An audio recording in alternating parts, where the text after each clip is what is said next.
Bonjour à tout le monde et bienvenue dans cette vidéo qui va vous parler des courts-circuits. Donc le court-circuit, c'est un mot qu'on emploie souvent à la maison quand on a un problème électrique. On dit facilement oui, c'est un court-circuit. En physique, ça a un sens précis et nous allons essayer de l'expliquer ensemble dans cette vidéo. Donc nous voyons ici une prise où normalement le courant arrive par en haut, passe dans l'appareil ici et ressort par ce côté-là. Simplement, il peut arriver qu'il y ait des gaines en plastique et qui soient abîmées. Et comme on le voit ici, il est possible donc d'avoir un petit fil qui sorte, un petit fil de cuir et qui vienne toucher l'autre côté. Dans ce cas-là, le courant, il peut venir par ici, passer dans ce petit fil et repartir par là. Dans ce cas-là, on a effectivement un chemin plus court pour le courant et donc on parle de court-circuit. Le nom vient d'ici. Alors on verra qu'il y a différents types de court-circuits, de récepteurs ou de générateurs, mais en tous les cas, un des deux peut nous donner un danger vraiment important d'incendie. De manière générale, donc le court-circuit, c'est quand on va relier les pôles on va dire, d'un appareil par un fil.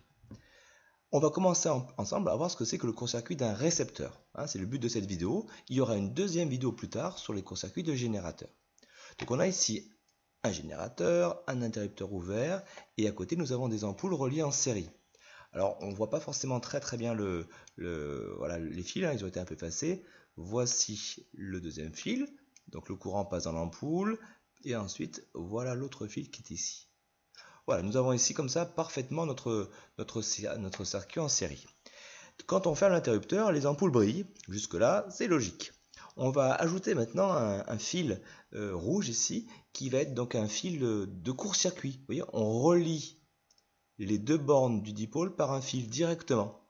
C'est ça le fil de court-circuit. Et on remarque tout de suite que quand on est en court-circuit, on a donc l'ampoule qui s'arrête de briller, le dipôle ne fonctionne plus, celui qui est court-circuité, et le deuxième qui est à côté fonctionne, mais il fonctionne même plus fort. Ce qui peut laisser penser qu'il y a peut-être plus de courant qui circule à l'intérieur. Alors pour bien comprendre ce qui se passe, voyons voir le schéma électrique qui est à côté. Voici en rouge le fil de court-circuit qui est ajouté. Alors, si on trace le sens du courant, le sens conventionnel qui part du plus, on voit que le courant donc rentre dans la première ampoule et ici, il a le choix entre passer dans l'ampoule ou passer dans le fil de court-circuit. Étant donné qu'il n'y a aucun travail à faire pour lui dans le fil de court-circuit, il va passer à 100% à l'intérieur. Il va éviter en fait l'ampoule. Et donc du coup, elle s'éteint forcément. Et comme il y a moins de travail à faire, puisqu'il n'y a plus qu'une seule ampoule à faire briller, au lieu de deux, le courant est plus fort, et c'est pour ça que l'ampoule de la première, elle brille plus intensément. Voilà notre court-circuit donc de récepteur. Si on fait un petit bilan, ici, donc on a le courant qui ne circule plus dans le récepteur court-circuité. On a le courant qui passe entièrement dans le fil de court-circuit.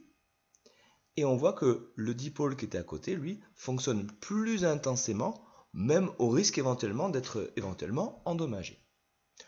Voilà, donc là vous savez tout ce qu'il y a à savoir sur les courts-circuits de récepteurs, et ça va vous permettre de répondre aux questions de la partie A de votre activité. Il y aura une deuxième vidéo qui parlera des courts-circuits de générateurs pour la partie B. Bon courage à tout le monde!